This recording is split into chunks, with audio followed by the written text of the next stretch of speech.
بیچ میں ایک گیپ آ بھی جائے تو یہ کوئی ایسا گھبرانے کی بات نہیں ہے. جس طرح کنویں میں نے عرض کیا کہ ڈول ڈالا جائے اور وہ پانی کے ساتھ پلٹ آتا ہے، ایک روح کی جو پکار ہے وہ بھی ایک کنویں میں اگر جائے تو جس طرح کنویں میں سے حضرت یوسف علیہ السلام نکل آئے تھے تو اس طرح روح کی پکار بھی جانا خالی واپس نہیں آتی ہے. جیسے ایک بیج زمین میں ڈالا جائے تو وہاں سے ایک درخت پھوٹتا ہے، تو ایک انسان بھی ایک بیج ہے جس کو اگر زمین میں ڈالا جائے تو بیج کے اوپر ڈیپینڈ کرتا ہے کہ کس چیز کا بیج ڈالا گیا. تو اولیاء اللہ جس وقت اس دنیا سے پردہ فرماتے ہیں ان کا فیضان پھر بھی جاری و ساری رہتا ہے. یوں سمجھ لیں کہ پہلے تلوار نیام میں تھی، اب تو بلکہ نیام سے باہر آ گئی ہے. فیضان مبارکہ دیکھ لیں، اگر اس وقت وہ ظاہری طور پہ موجود نہیں ہے لیکن ان کے فیضان مبارکہ کی کیفیات ابھی بھی سب پر ظاہر ہیں. یہ آج ہماری خوش قسمتی ہے کہ ہمارے درمیان حضرت علامہ مولانا عبدالحمید مدنی صاحب فارغ التحصیل جامعہ مستنصریہ بغداد شریف عراق سے یہاں پر تشریف فرما ہے. میری پہلی دفعہ ملاقات ہوئی تھی علامہ صاحب سے سن 2000 کے پہلے ڈیکیڈ کے مڈ میں، 2005 سے 7 کے درمیان میرے خیال میں فرسٹ ٹائم میری ملاقات ہوئی تھی ان سے. اور میں نے جو چیز ان کی، he was very young at he still very young, offend نہ ہو جائے علامہ صاحب کہ میں نوجوان ہوں، اب جوان اس وقت نوجوان تھے. تو اس وقت میں نے جو چیز ان کی دیکھی، ان کی گفتگو اس طرح کہ حضرت جی رحمۃ اللہ تعالیٰ علیہ نے ان کو ایک بار گفتگو کے لیے ایک محفل تھی وہاں پر ارشاد فرمایا کہ آپ گفتگو فرمائیں. تو یہ پہلے تو مائک پر تشریف نہیں لے جا رہے تھے، لیکن جب یہ گئے تو انہوں نے وہاں جا کر کہا کہ بات یہ ہے کہ میں نے ساری زندگی تحصیل علم کے بعد جو مقام، جو علوم حاصل کیے ہیں، جن ہستی مبارکہ کی بارگاہ مبارکہ میں اس وقت میں حاضر ہوں، انہوں نے تو اپنی گھٹی میں اس سے زیادہ چیزیں حاصل فرمائی ہیں. تو یہاں پر میں کوئی گفتگو کرنا اپنے لیے بے ادبی سمجھتا ہوں، لہٰذا میں گفتگو نہیں کرنا چاہتا، جناب گفتگو فرمائیں. اور حضرت جی رحمۃ اللہ تعالیٰ علیہ ان کی اس گفتگو سے حضرت نے ان کو مثلا وظیفہ ان کو امر فرمایا کہ نہیں آپ گفتگو فرمائیے. اور پھر انہوں نے گفتگو فرمائی اور ان کا جو علمی انداز تھا اور بڑا خوبصورت، بڑا دلکش، بڑا دل نشین حضرت جی نے بہت پسند فرمایا. تو آج ہماری خوش قسمتی ہے کہ یہ ہمارے درمیان موجود ہیں. اور میں ان سے بھی چند دن پہلے جب میرا ان سے رابطہ ہوا تو میں نے ان سے عرض کیا کہ اس زمانے میں ایک دفعہ ہم نے ان سے مسجد میں یہیں پر ہی قصیدہ محمدیہ شریف صلی اللہ علیہ وسلم حضرت امام زین العابدین رحمۃ اللہ تعالیٰ علیہ کے قصیدہ مبارکہ ان ملتی یا ریح الصبا سنے تھے. تو وہ میں نے اس وقت ریکارڈ کیے تھے، اتنا خوبصورت انہوں نے پڑھا کہ میں بیان نہیں کر سکتا. تو وہ میں نے اس وقت ریکارڈ کیا تھا، تو ابھی تقریباً آلموسٹ 20 ایئرز بیک وہ ان کی آواز اس زمانے کی میرے کانوں میں تازہ ہے آج بھی. تو اب میں بلا تاخیر درخواست کروں گا کہ آپ اپنی گفتگو سے، اپنے خطاب عظیم الشان سے سامعین کے قلوب و اذہان کو منور فرمائیں. حضرت علامہ عبدالحمید مدنی صاحب.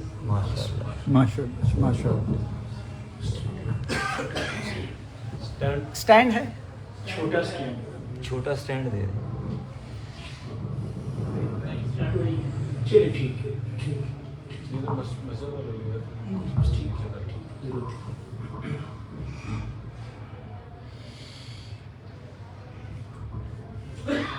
الحمد للہ رب العالمین والصلاة والسلام علی سید الانبیاء و اشرف المرسلین خاتم النبیین شفیع المذنبین وآلہ الطیبین الطاہرین ورضوان اللہ تعالی علی صحابہ الراشدین المہدیین ومن تبعہم بإحسان الی یوم الدین. اما بعد فاعوذ باللہ من الشیطان اللعین الرجیم. بسم اللہ الرحمن الرحیم. قال اللہ تبارک و تعالی فی کتابہ المجید قل سیروا فی الارض فانظروا کیف کان عاقبۃ المکذبین. صدق اللہ العظیم. ان اللہ و ملائکتہ یصلون علی النبی یا ایھا الذین آمنوا صلوا علیہ وسلموا تسلیما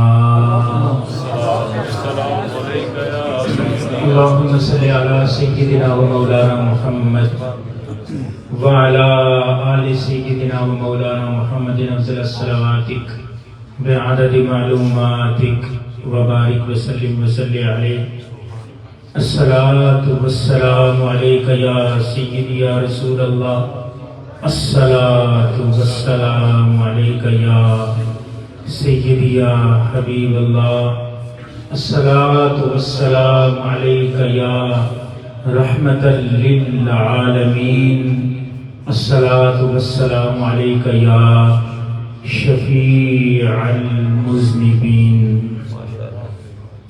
حمد و ثنا کے بعد صدر محفل برادرم محمد حنیف نوری مدثر اللہ علی، خطیب ذیشان برادرم حضرت علامہ مولانا غلام شبیر قادری مدثر اللہ علی،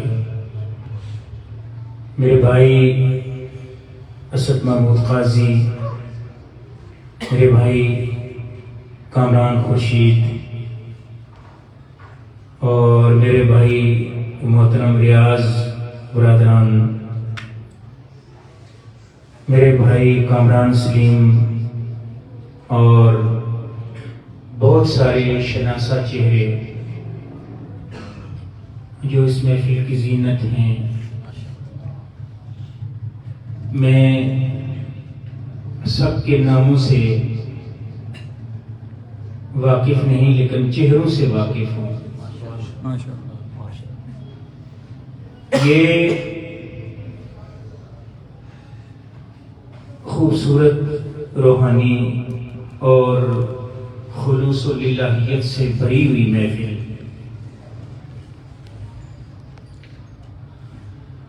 حضرت جامع الکمالات شیخ طریقت حضرت قبلہ پروفیسر ڈاکٹر عبدالغنی رحمہ اللہ حافظہ اللہ، اللہ رب العالمین آپ کے درجات بلند سے بلند تر فرمائے. آپ کے اور حضرت پیر حبیب الرحمن رحمہ اللہ ان کے عرص پاک کی خوبصورت تقریب ہیں. جہاں تک خطابت کا تعلق ہے، آپ حضرت علامہ غلام شبیر قادری صاحب سے آپ خطاب بھی سنتے رہتے ہیں، ان کے علمی جواہر پارے آپ سماعت کرتے رہتے ہیں.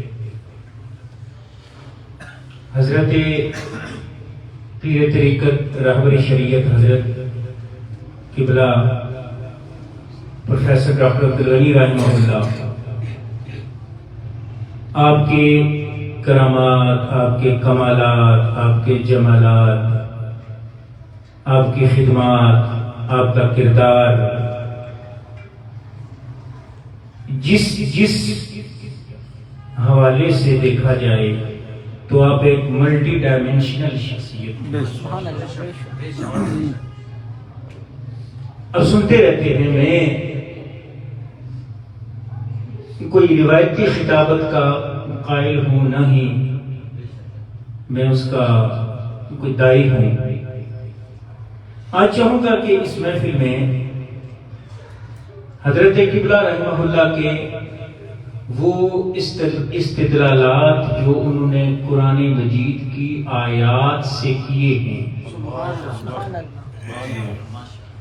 اور ان سے وقتاً فوقتاً ہم نے خود سنے ہیں، میں چاہوں گا کہ ان میں سے چند چیزیں آپ کی عدالت میں رکھوں. سبحان اللہ. قرآن میں بھی پڑھتا ہوں، آپ بھی پڑھتے ہیں، علماء پڑھتے ہیں. ایک چھوٹی سی ان کی جھلک آپ علماء کرام کے خطابات کی صورت میں دیکھتے رہتے ہیں. لیکن میرے محترم سامعین، قرآن مجید کو سمجھنا اور پھر اس کو سمجھانا یہ ہر شخص کا کام نہیں ہوتا. حضرت قبلہ رحمہ اللہ کو جب ہم نے دیکھا کہ آپ قرآن سے استدلال کرتے تو آپ کا انداز سب سے انوکھا، سب سے جدا اور سب سے الگ ہوا کرتا تھا. میں چند مثالیں پیش کروں گا تو آپ ذائقہ لیں گے، لیکن اس سے قبل میرے بھائی کامران سلیم نے کہا کہ وہ اشعار جو آپ بڑا پرانا عرصہ سنایا کرتے تھے وہ سنائیں. تو میں وہ 1-2 اشعار لازمی سناتا ہوں اور اس کے بعد پھر میں 2-3 باتیں آپ کی عدالت میں رکھتا ہوں. سبحان اللہ، کیا بات ہے، کیا بات ہے.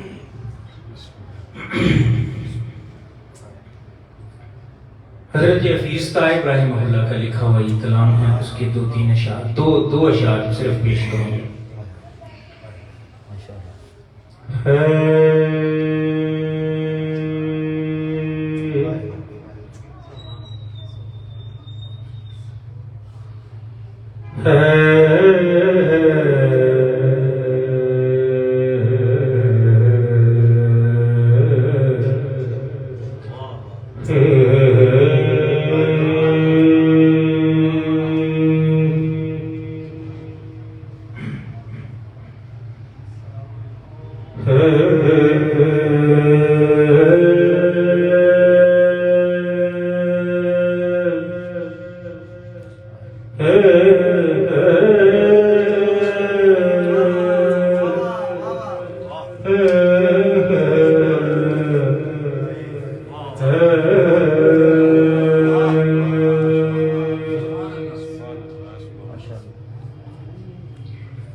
تجھ سا کوئی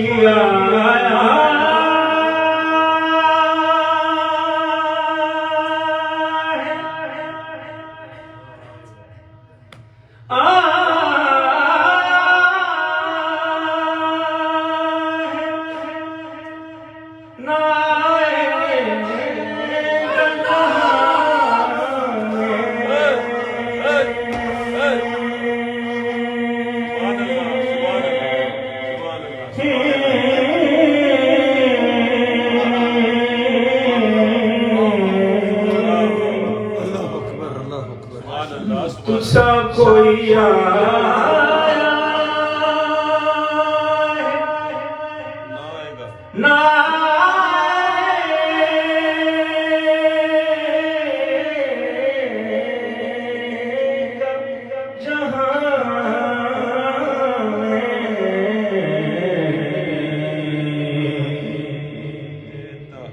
دیتا ہے گواہی یہی عالم کا جریدہ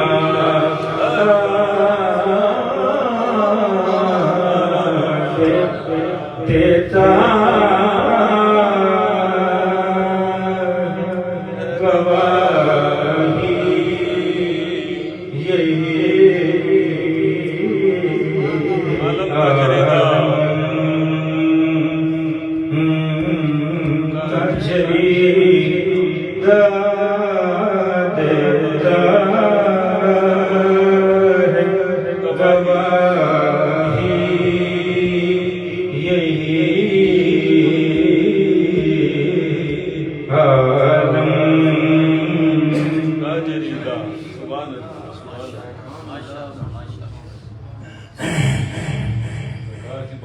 استغاثہ بشیر پڑھنا خیرات میں سرکار کی بارگاہ سب نے خیرات لے دیا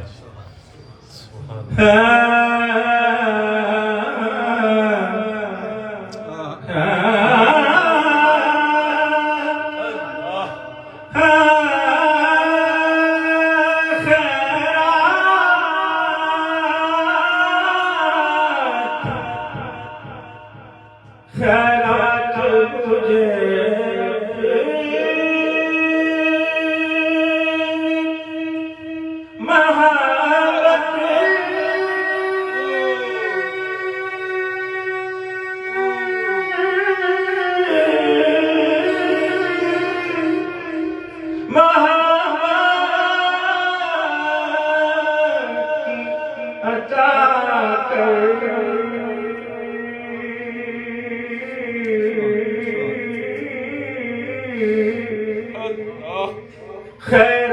تجھے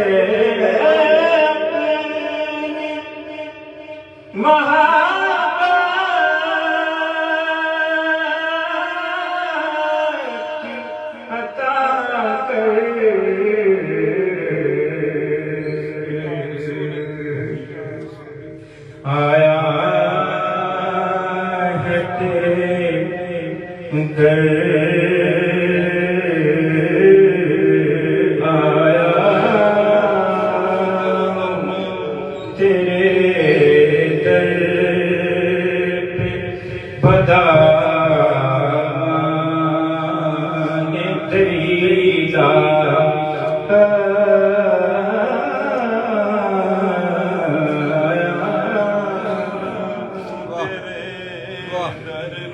واہ مدنی صاحب کیا بات ہے.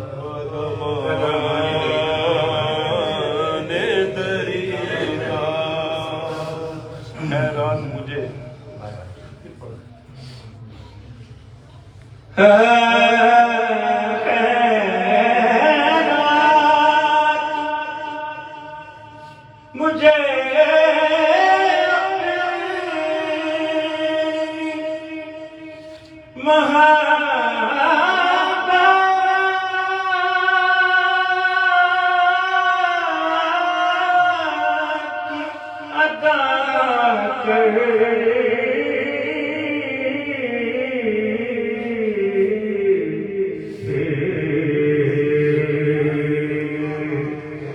آیا تیرے در پہ بتا مان دریا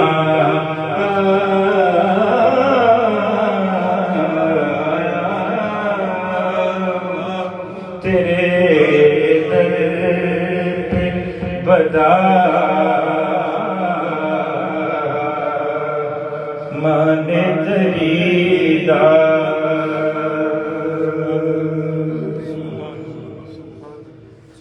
کیا بات. ماشاء اللہ.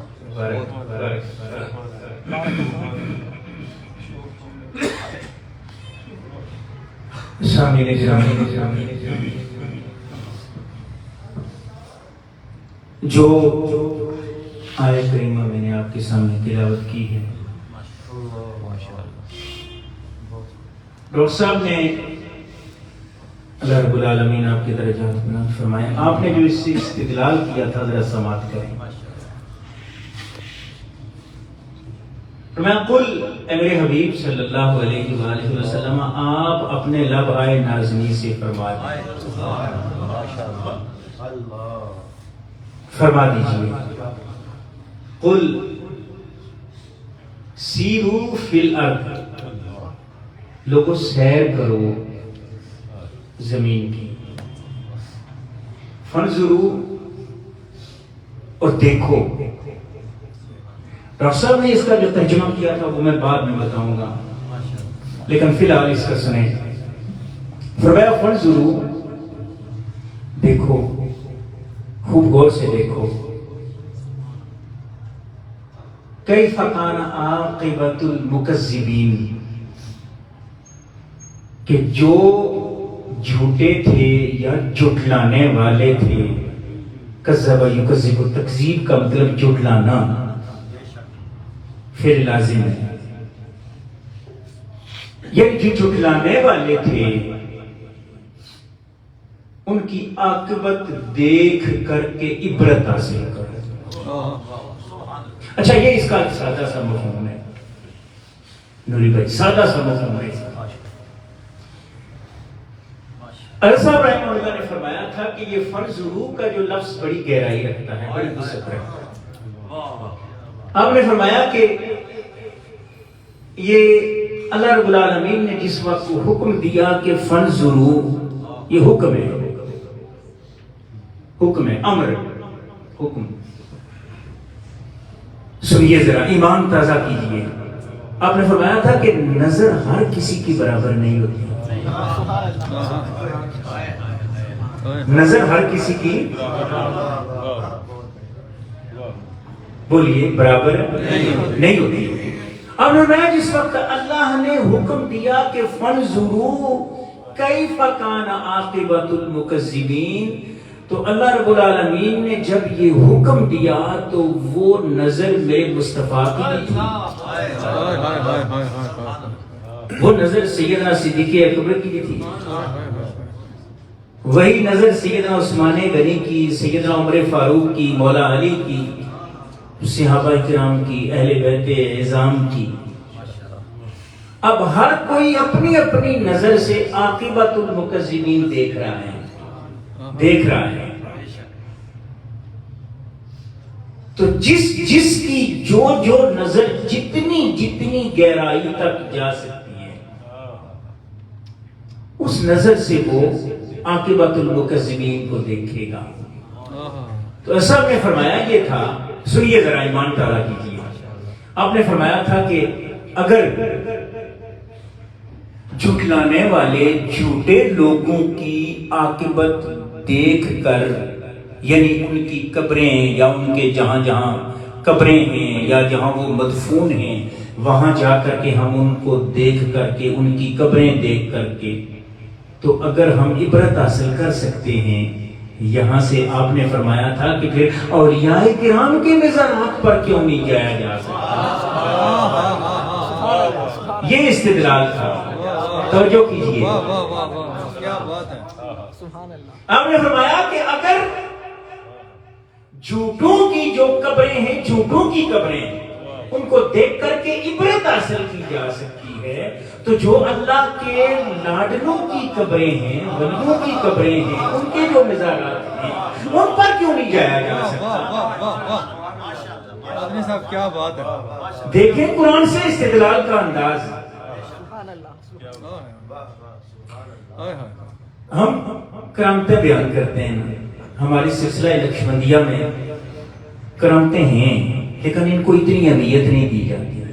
استقامت کو اہمیت دی جاتی ہے، جس طرح قاری صاحب ابھی تھوڑی دیر پہلے فرما رہے تھے. ایک کرامت ضمناً میں ایک جملے کے اندر آپ کے سامنے رکھنا چاہتا ہوں. یہ غالباً آپ کے آستانہ عالیہ پر جس وقت میں گیا تھا تو آپ نے پوچھا تھا اپنے مدنی صاحب آپ نے ایم اے یہاں سے کر کے گئے تھے بغداد یا وہاں سے کر کے آئے؟ میں نے عرض کیا تھا حضور میں یہاں سے ایم اے کر کے تو میں بغداد گیا تھا. آپ نے فرمایا تھا تو پی ایچ ڈی بھی آپ پی ایچ ڈی بھی کریں گے. اس وقت آپ نے فرمایا تھا آپ پی ایچ ڈی بھی کریں گے. الحمدللہ آج میں پی ایچ ڈی تقریباً تکمیل کے مراحل میں ہے. آپ کی وہ بات پوری ہوئی تو دیکھیے اسی کو تو کرامت کہتے ہیں. اور کس کو کرامت کہتے ہیں؟ بات اور یہ تو ایک جملہ مدرجہ تھا.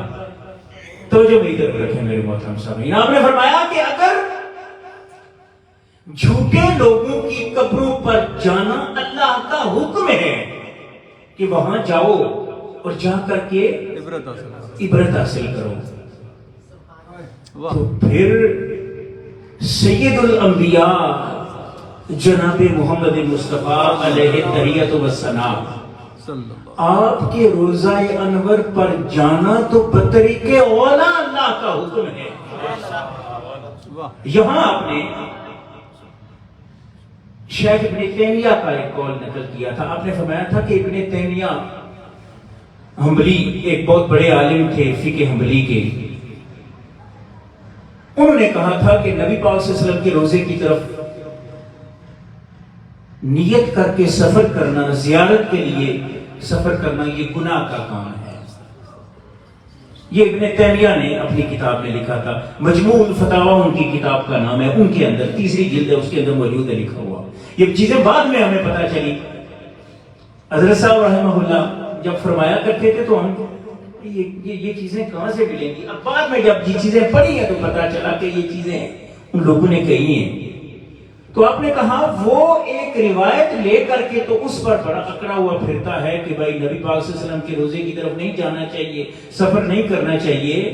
آپ نے فرمایا اللہ حکم دے رہا ہے کہ سرکار کے روزے کی طرف، بلکہ سرکار کے روزے کی طرف سفر تو بہت بڑی بات، وہ تو بہت اعلیٰ سے اعلیٰ ورا بات ہے. آپ نے فرمایا عام ولی اللہ جو ہیں ان کے روزے کی طرف جانا یہ اللہ تعالیٰ کا حکم ہے. تو پھر سرکار دو جہاں ختمی مرتبت صلی اللہ علیہ وآلہ وسلم کے روزے کی طرف جانا یہ تو پھر بطریق اولا اللہ کا حکم ہے. ابن تیمیہ پتہ نہیں کس نظر سے قرآن پڑھتا رہا ہے. یہ جملہ مجھے ابھی تک ان کا یاد ہے. اچھا یہ تو ایک استدلال تھا آپ کا. قرآن کو پڑھنے کا اپنا اپنا انداز ہے قاری صاحب، اپنا اپنا انداز ہے. غور و فکر کا اپنا انداز ہے. یہ آیت بڑی معروف ہے، قل انما انا بشر مثلکم یوحی الی، کہ نبی پاک علیہ الصلوۃ والسلام بظاہر آیت کا یہی ترجمہ بنتا ہے. قل اے میرے حبیب آپ صلی اللہ علیہ وآلہ وسلم اپنے لبھائے نازنی سے ارشاد فرما دیں قل انما انا بشر مثلکم، کہ بے شک جو کچھ میں ہوں نا وہ میں تمہاری مثل ایک بشر ہوں. یوحی الیہ میری طرف وحی آتی. آپ نے فرمایا لفظوں کا یہی ترجمہ بنتا ہے، لیکن صاحب نے جو اس سے استدلال کیا تھا ذرا ایمان تازہ کیجیے. آپ نے فرمایا تھا کہ لوگ اس آیت کو بنیاد بنا کر کے نبی پاک صلی اللہ علیہ وآلہ وسلم کی بشریت کا ڈنڈورا پیٹتے جا رہے ہیں. ڈنڈورا پیٹنے والے سنیں. آپ نے فرمایا کہ قل انما انا بشر مثلکم، یہ جملہ اسمیہ ہے. گرامر کی روح سے میں اس کو سادہ کرتا ہوں، آسان کرتا ہوں. دیکھیں اب ہمارا یہ جملہ اسمیہ ہے، ایک مبتدا ہے ایک خبر ہے. اس میں یعنی ایک بات کی گئی ہے اس کے بارے میں آگے خبر دی گئی ہے کہ قل انما انا، یہاں تک مبتدا ہے، بشر مثلکم یہ خبر ہے. اچھا آپ نے جو استدلال کیا یقین جانے میرے محترم سامعین آپ تڑپ کے رہ جائیں گے. آپ نے فرمایا کہ یہ جو انما ہے نا کلمہ حصر ہے. حصر کا مطلب ہوتا ہے کہ کسی چیز کو خاص کر دینا کہ یہ ہی چیز جو ہے یہ خاص ہے. آپ نے فرمایا کہ یا تو اس کلمہ حصر کا اثر جو ہے وہ مبتدا پہ ہوگا یا خبر. اب اس کے بعد میں ترجمہ اس کا کرتا ہوں، آپ ذوق لیں گے. اب نے فرمایا کہ اگر انما کلمہ حسر کو لیا جائے اور اس کا اثر یا مبتدا پہ ہو یا خبر پہ ہو، تو پھر اگر مبتدا پہ اثر مانا جائے تو مطلب یہ ہوگا کہ انما انا بشر مثلکم، کہ بے شک میں ہی بشر ہوں، بے شک میں ہی بشر ہوں۔ تو پھر مجھے بتائیے اگر سرکار ہی کائنات میں بشر ہیں تو باقیوں کی کیا حیثیت ہے؟ میرے محترم، باقیوں کی کیا حیثیت رہ جائے گی؟ اور اگر اس کلمہ حسر انما کا اثر جو ہے وہ خبر پر مانا جائے تو مطلب یہ ہوگا کہ انما انا بشر مثلکم، کہ میں بشر ہی ہوں، میں ہی بشر ہوں۔ ایک یہ بات کی۔ دوسرا آگے فرمایا کہ میں بشر ہی ہوں۔ اگر میں بشر ہی ہوں تو پھر یوحا الیہ کی قید کی کیا ضرورت بنتی ہے؟ کیا بات ہے، کیا بات ہے، یوحا الیہ کی قید کی کیا ضرورت بنتی تھی؟ یقین جانے میرے محترم سامعین، ہم بیٹھے ہوئے تھے، تڑپ کے رہ گئے کہ حضرت صاحب رحمہ اللہ نے یہ کیسا عجیب استدلال کیا، نہ کبھی سنا تھا نہ کبھی کسی کتاب میں پڑھا تھا۔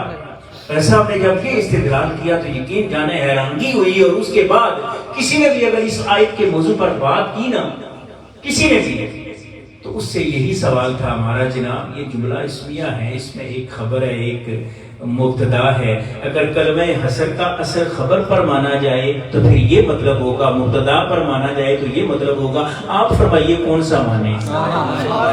کیا بات تو ہے، یقین جانے جو بھی سامنے آتا تھا وہ کبھی سامنے اس کے بعد نہیں آیا، بات ہی نہیں کی اس نے۔ اللہ تو میرے محترم سامعین، یہ چیزیں ہیں، یہ استدلال ہیں قرآن مجید سے جو ابھی تک یقین ایسے ہی لگتا ہے جیسے صاحب جو ہے وہ اسی طرح جس طرح وہ ہلکی ہلکی آپ کے چہرے پر مسکراہٹ، آپ زیادہ نہیں ہنستے تھے، مسکراتے تھے، ہلکی ہلکی مسکراہٹ آپ کے چہرے پر رہتی تھی، لبوں پر، تو آپ جب بات کرتے تھے تو ایسے لگتا تھا کہ جیسے پھول جڑ رہے ہیں، پھول جڑ رہے ہیں۔ ایک اور استدلال آپ کے سامنے پیش کرتا ہوں سامعین کرام، انبیاء کرام کی زندگی پر ابن تیمیہ کا ہی آپ نے ذکر کیا، یہ کسی اور مجلس کی بات ہے، ظاہر ہے آپ نے تو یہ ساری باتیں سنی ہوں گی، لیکن اپنے اپنے انتخاب کی بات ہے، ہماری ایک جو ڈائریکشن تھی یا جو جہت تھی یا جو ٹریک تھا سمجھنے کا، ہم اس حوالے سے صاحب کی باتیں سمجھا کرتے تھے، کچھ جو ہے وہ ان کے کمالات، ان کے فضائل، ان کی روحانی جو باتیں تھی، کچھ احباب کو وہ باتیں یاد ہیں، ہمیں قرآن مجید کی آیات کے استدلالات جو انہوں نے فرمائے تھے وہ چیزیں یاد ہیں، وہ محضر کے طور پہ آپ کی عدالت میں آپ کے دسترخوان علم پر پیش کرنا چاہتا ہوں سامعین کرام۔ انبیاء کرام کی زندگی کے حوالے سے آپ نے ایک دفعہ استدلال کیا، آپ نے فرمایا لوگ کہتے ہیں بھائی حدیث کو ہی دکھا دو انبیاء کرام کی زندگی پر، آپ نے فرمایا وہ لوگوں احادیث کی طرف تو بہت بعد میں وقت آئے گا نا احادیث کی طرف جانے کا، تم قرآن کی طرف آؤ، تم قرآن کو پڑھتے ہی نہیں ہو۔ وہ جو معروف آیت نہیں، آپ نے استدلال کیا، ہمیں وَإِذْ أَخَذَ اللَّهُ مِيثَاقَ النَّبِيِّينَ لَمَا آتَيْتُكُم مِّن كِتَابٍ وَحِكْمَةٍ ثُمَّ جَاءَكُمْ رَسُولٌ مُصَدِّقٌ لِّمَا مَعَكُمْ لَتُؤْمِنُنَّ بِهِ وَلَتَنصُرُنَّ، یہ آیت آپ نے پڑھی اور آپ نے پڑھ کر کے استدلال کیا۔ سنیے، آپ نے استدلال یہ فرمایا، آپ نے فرمایا کہ لَتُؤْمِنُنَّ بِهِ وَلَتَنصُرُنَّ، کہ اے میرے حبیب آپ سب سے آخر میں آئے ہیں، آپ سے پہلے جتنے بھی انبیاء اور رسول اس کائنات میں جلوہ گر ہوئے وہ سارے آپ پر ایمان بھی لائیں گے۔ لَتُؤْمِنُنَّ، لَتُؤْمِنُنَّ، اگر کوئی آدمی یہ کہے نا کہ بھائی یہ ایمان عالم ارواح کا ہے، عالم ارواح میں ایمان لانے کا تو نہیں، اس لیے کہ یہ ماضی نہیں ہے، یہ مضارع ہے، یہ فعل مضارع ہے، تو صاحب نے فرمایا تھا کہ فعل مضارع میں مستقبل کا معنی پایا جاتا ہے کہ ایمان لائیں گے۔